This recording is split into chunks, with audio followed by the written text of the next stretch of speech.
Transman! Dun dun dun dun dun dun dun dun dun dun. Transman! So are these He-Man figures, or are these actually Transformers figures? What's the core? The two mini-comics that come with these figures actually provide the answer. But really, who cares? I just love a good crossover. Welcome back to Too Much New Toys. If you can look at these figures and tell me they're not cool as hell, then I say you're a liar. Sure, are they clearance darlings clogging the shelves? Maybe, all the better. You can get a great price and pick up these awesome radical figures. just look at the packaging even. The boxes on these guys are so freaking fun. A pure delight. The packaging, people, ooh, you're killing it. The artwork alone is worth the price of admission. Usually Man-at-Arms, kind of a mustache dork, but in Bumblebee Armor, dropping onto the planet, let's go. Scareglow in Starscream armor is absolutely wild. Look at him, the fires of battle, like he's committed all the war crimes. He-Man in Optimus Prime armor, ready to freaking rock. That sword, the shield, he is spectacular. And then Skeletor in Megatron armor, mighty, glorious. I just love all this. Mattel really should print the artists on the boxes. These people need credit. I don't care who you are, the sheer magic and fun of these crossovers is impossible to deny. Another really fun part of the packaging is these retro bio stat cards. Starscream is no slouch, but look how stacked Optimus Prime is. Then you get onto Megatron, he's pretty good. Bumblebee Armor, kind of a loser. Even when you compare Optimus Prime and Megatron, how can Megatron even hope to stand a chance? Now let's get into the figures themselves. I love the way they lay out these figures. It just looks nice. Each one does come with a mini comic, though there's only 2, not 4. Sadly, they also come with a whole mess of ties, as usual. I hate the freaking ties. Can we stop with the ties? I mean, it's not like the figures aren't super secure in the packaging. It's hard enough to just pull them out. Like, what are you doing with the ties? Like, are you worried this is gonna come boinging out during shipping? It's ridiculous. Come on, good God.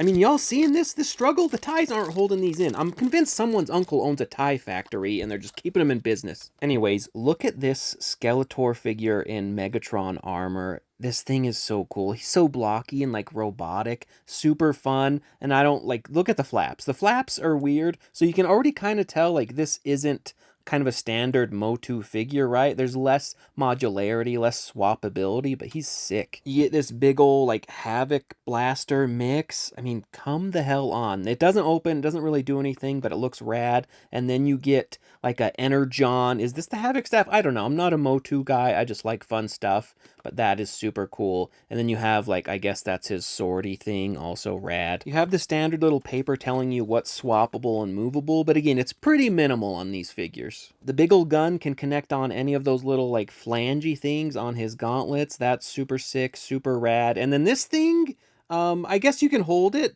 but it doesn't attach to like the gun, but there is a hole on the back. So you can like wedge it in there, which I love when a figure can store the accessories on him. And then of course he's going to be holding this little, the like Energon mace thing. Yep, dope as hell. I'm sold. I bought this for full price. I don't regret it. I've had it for weeks and badass. It does fall off though. Like the connection, it's not super bad. It's not horrible, but it's so big. If you kind of like touch it, it might fall off. Put him there. On to Scareglow as Starscream. I love this design. It's so freaking cool. He does come with the second mini comic along with Optimus Prime. He is a king, so he has his very regal royal cape. It's plastic, not cloth goods, but there's a nice texture to it. It's pretty cool. Of course, he has more stupid ties. But many hours later, we do have our Scareglow Starscream ready to go. I just love this design. Are they a natural pairing? I don't know. Do they work in the lore? I don't know. I don't care. He's sick. I'm just fascinated by like the articulation on these guys because like these pauldrons you think would get in the way, but him you can actually just pop off the arm and take off the pauldron. You can like drop the arm, lose everything, eventually find it, and then put that arm back on, and then he functions pretty much like a regular MOTU figure. But again, it's sculpted in such a way that you don't really get that articulation anyway, so you might as well leave the pauldrons on as long as you put them on the right way, like a non-idiot. The cape just pegs into the back there, and again, there's really no reason to ever take the cape off. I don't have any other figures that you can easily peg into. Maybe some of the other Origins figures. Obviously, you need his sick crown, all jeweled and pointy. Spectacular. Drop that too, why not? It fits okay on the head. Like, technically, it's molded, like, exactly to fit on, but it doesn't really, like, secure down there, so you're gonna fiddle with it a lot. I wish there was a more, like, solid click, but you kind of just, like, wedge it on there as best you can. But it'll keep falling off. It's not super secure. It's not super loose, but it's so close. You could have just done a better connection, guys. Come on. Oh, but heavy is the head that wears the crown or some shit like that. And you have Starscream's like wing things, which can be guns, or they can like peg into the shoulders there. This is again a little bit of a weird connection. I'm not sure they really thought it through or played with the figure, because it goes on there technically, but depending on how you put it, depending how you have the arm or the shoulders, it can't peg in. So it's like very specific how you're going to do the look and aim it around. And they don't go all the way. I don't know what's going on, but look at this guy. This guy is freaking sick. I don't care who you are, full price. If he comes on Target and clearance, get him. But if you don't like this, you're no friend of mine. The wing gun things also double as axes for that MOTU flare. Come on, a axe king. Let's fucking go. Now we expect him to glow, right? So let's check out the glow. Let's see how good it is. Nada. This is a terrible glow, right? Some glow, the good glow, can pick up any kind of light and bounce it back. As you can see, there's nothing. Glow in the dark stuff just sucks these days. The only way I could really get it to work was with the old black light, and even then you really gotta like charge it up a ton. Some stuff like immediately pops. This guy, and maybe my battery on my flashlight is going dead, I don't know, but like you really gotta soak this crap up and like even like put it on there, touch it. As you can see, like as I really give it the glow treatment, it starts to shine more. But I would categorize this as a crappy, weak glow overall. It's still cool though. You just absolutely will need a black light. Put him in the back over there. Is it just me, or are Origins figures hard to stand? Anyways, on to Man-at-Arms Bumblebee.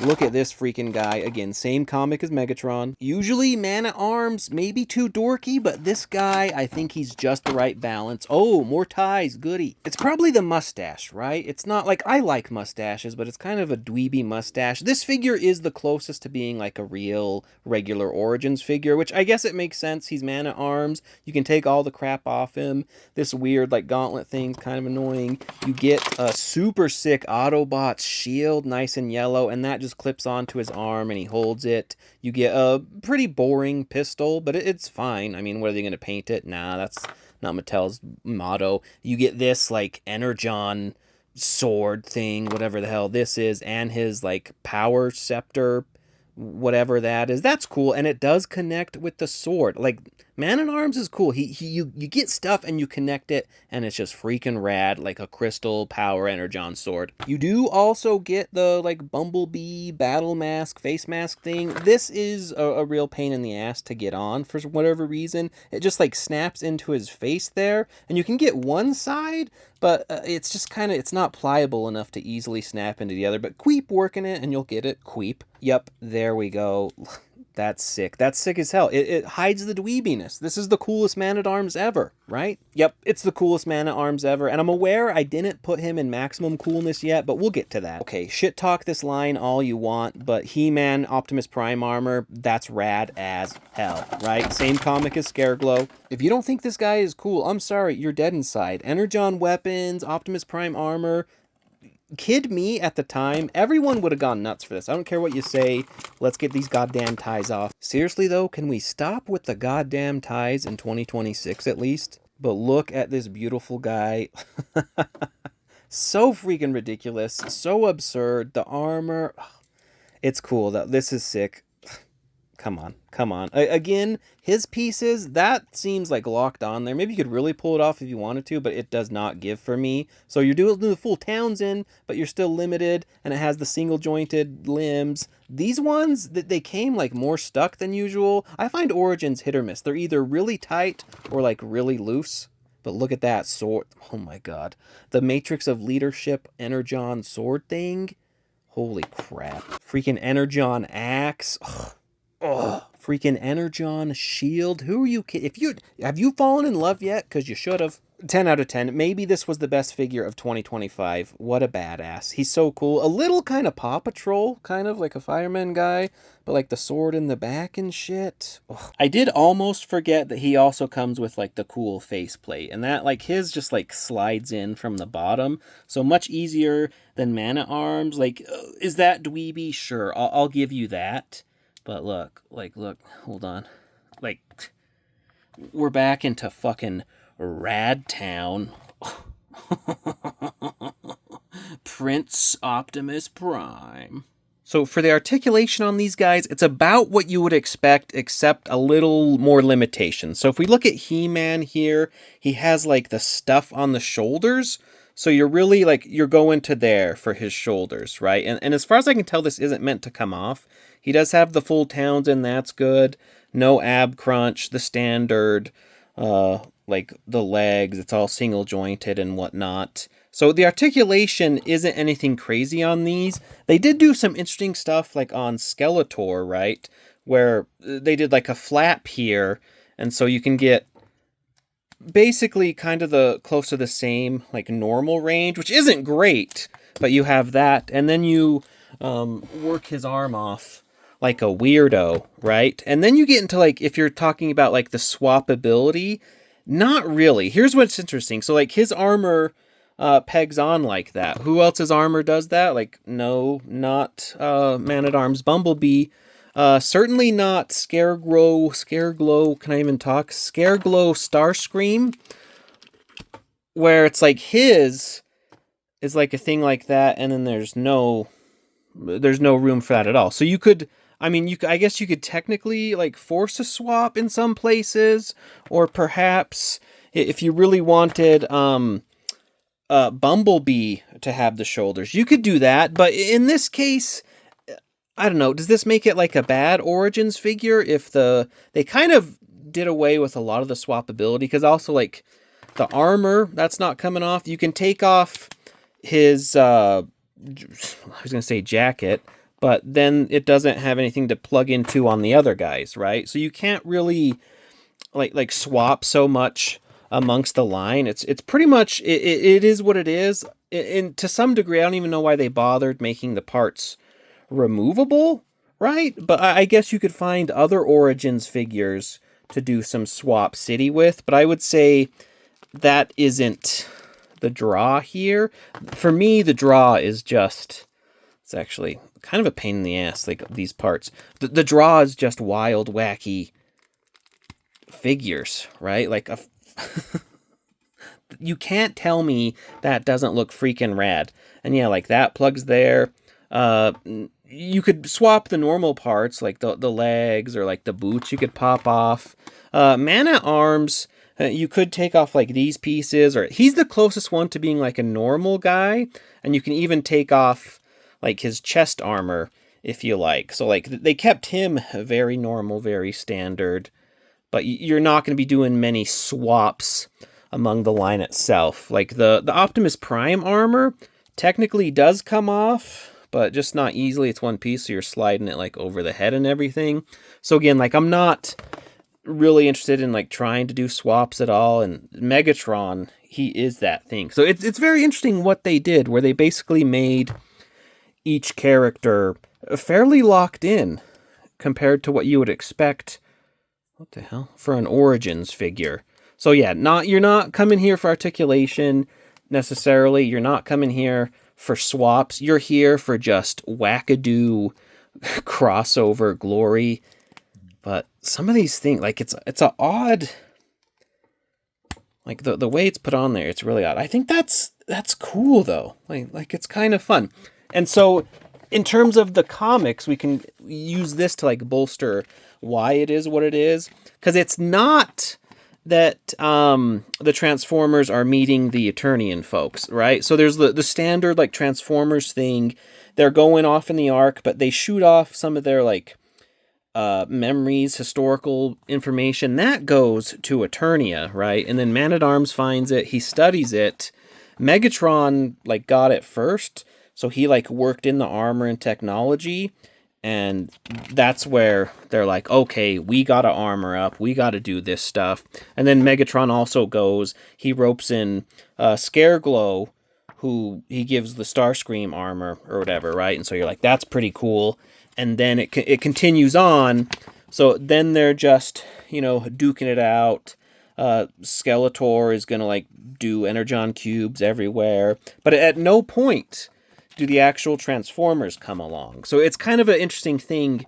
It's not like, oh, He-Man talks to Optimus Prime at all, but there is kind of like open-ended where, is it over for today? Now, as we've talked, these are clearance darlings. I don't know if we'll get like a second wave. God, I wish we do, because like the artwork, I fucking love the artwork. I love these are just freaking cool. Like, it's a cool combo. Even like a Dork Lord goofball like Mana Arms becomes super freaking sick. He has like the stabby shield. You have like the cool like scepter thing. Obviously, like Optimus He-Man is just freaking cool as hell.